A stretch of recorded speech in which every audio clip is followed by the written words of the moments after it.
तो जो भी चाहिए उसके लिए फिर और कर्म करो, और मेहनत करो, और अच्छा करो। तो दूसरा लक्षण बताया गया दया, कि जितना हो सके मदद जहां कर सकते हो वहां करो। मैं अभी भी कहती हूँ, जान में जोखिम में कोई नहीं डालता अपनी जान जोखिम में, सबको अपनी जान प्यारी है। और बहुत परिस्थितियां हमारे सामने आती जहां हम सहायता कर सकते हैं फिर भी नहीं करते, तो वो सहायता करिए। तीसरा लक्षण है पवित्रता। खुद पवित्र रहें, अपने आसपास पवित्रता रखें, अपने घर को साफ सुथरा रखें। देखिए, घर में जितनी सफाई होगी उस घर में उतनी लक्ष्मी आएगी, जिस घर में जितनी गंदगी होगी उस घर में उतनी दरिद्रता आएगी। तो तीसरा लक्षण है पवित्रता। चौथा लक्षण है तपश्चर्या। अब बाहर से तो चमक धमक है ही, मन उतना ही गंदा, वाणी उतनी ही गंदी, विचार उतने ही गंदे। बाहर से कितना ही चमक ले, अगर आप अंदर से साफ सुथरे नहीं हैं, आपका मन अच्छा नहीं है, आपकी वाणी अच्छी नहीं है, आपके विचार अच्छे नहीं, तो चमक धमक का कोई फायदा नहीं है। किसी को कुछ कहने से पहले 100 बार सोचो। और अगर आप कहें इतना समय नहीं हमारे पास कि हम बैठकर 100 बार सोचें, तो एक बार इतना सोच लेना कि जो कहने जा रहे हो अगर वही कोई आपसे कहेगा आपको कैसा लगेगा। और अगर आपको लगे कि मुझे तो अच्छा नहीं लगेगा, दूसरे से भी मत कहना, उसको भी अच्छा नहीं लगेगा। थप्पड़ अमीर को मारो कि गरीब को, दोनों को जोर से लगता है। ऐसा थोड़ी एक को जोर से लगता है, एक को तो आदत है। तो अगर जो चीज आपको अच्छी नहीं लगेगी वो दूसरे को भी कौन अच्छी नहीं लगेगी, उसको भी तकलीफ ही होगी ना।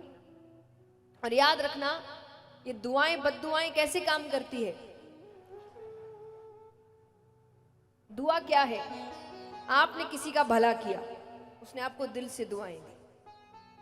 अब कई बार यहाँ कई लोग बैठे होंगे जिनके साथ ये होगा, कोई बड़ा संकट आता है और एकदम बारीकी से आप बच जाते हैं, और हम कहते हैं ना बाल बाल बच गए, बड़ा संकट छोटे में टल गया। बहुत बार लगता है कि यहां तो कुछ भी हो सकता था, पर बच गए। कैसे बच गए?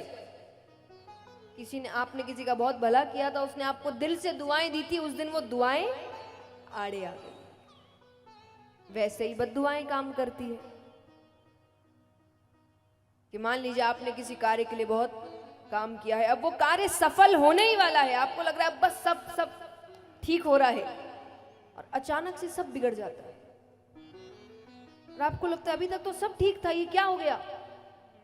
ये आपने किसी का बहुत दिल दुखाया था और वो कुछ कर नहीं पाया था शायद, इसलिए उसने दिल से बद्दुआएं दी थी आपको। उस दिन वो बद्दुआएं आड़े आ गई और आपका बनता बनाया काम बिगड़ गया। तो जैसा मैंने कहा, चीजें घूमकर, वहां सिस्टम बहुत अच्छा है, यहां जैसे नहीं चलता वहां पर। वहां सब सिस्टमैटिक काम होता है, एक एक कर्मों का हिसाब हो रहा है वहां। प्रहलाद जी यहां कहते हैं, प्रभु त्याग कैसे करें, आपने दुनिया इतनी सुंदर बनाई। भगवान कहते हैं, दुनिया इसीलिए सुंदर नहीं बनाई थी कि तुम मुझे ही भूल जाओ। मैंने तो दुनिया इसीलिए सुंदर बनाई थी कि तुम्हें मेरा भजन करने में कोई तकलीफ ना हो, पर तुमने तो उसी को कारण बना लिया मुझे नहीं मानने का। भगवान कहे कि तुम अकेले ना पड़ जाओ, तो मैंने तुमको परिवार दिया। अब परिवार में भी ज्यादा अकेलापन किसी को लगे तो मैंने तुमको हमसफर दिया। एक उम्र बाद विवाह हो जाता है, कोई एक व्यक्ति जो पूर्ण रूप से आपका है, आप उनके, तो मैंने आपको हमसफर दिया, साथी दिया आपका इस जीवन में, आपका अपना परिवार हो, मैंने संतान दी। अपनी खुशियां बांट सको, रिश्तेदार दिए, मित्र दिए, अपना जीवन चला सको, काम दिया। पर तुमने तो इसी को अपने दुख का कारण बना लिया। आज किसी भी व्यक्ति को पूछो वो दुखी क्यों है, यही 3-4 कारण होते हैं। कोई परिवार से दुखी, कोई काम से दुखी, कोई बच्चों से दुखी, पति पत्नी से दुखी, पत्नी पति से दुखी, यही कारण है दुख के। तो भगवान कहे मैंने जो चीज तुम्हारे अच्छे के लिए दी तुमने उसी को अपने दुख का कारण बना लिया, तो इसमें मेरी गलती नहीं है।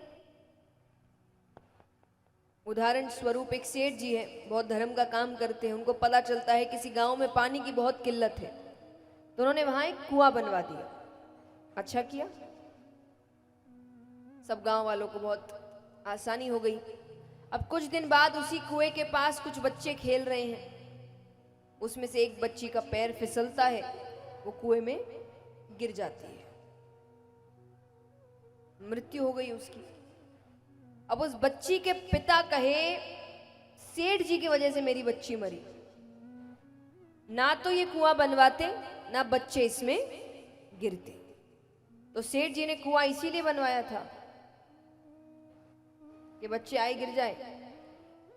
हमारी गलती है, हमने बच्चों को कुएं के पास जाने दिया। तो ये संसार एक कुएं की तरह है। कुएं से पानी कैसे निकालते हैं बताओ? अंदर जाके रस्सी बांध के, रस्सी पे बाल्टी लगा के, बाहर खड़े रहकर बाल्टी से पानी खींचते हैं। तो संसार कुएं की तरह है, बाहर खड़े रहकर अपनी जरूरत की चीजें निकालते रहो। ज्यादा अंदर जाने की कोशिश करोगे डूब जाओगे, फिर बाहर आना मुश्किल है।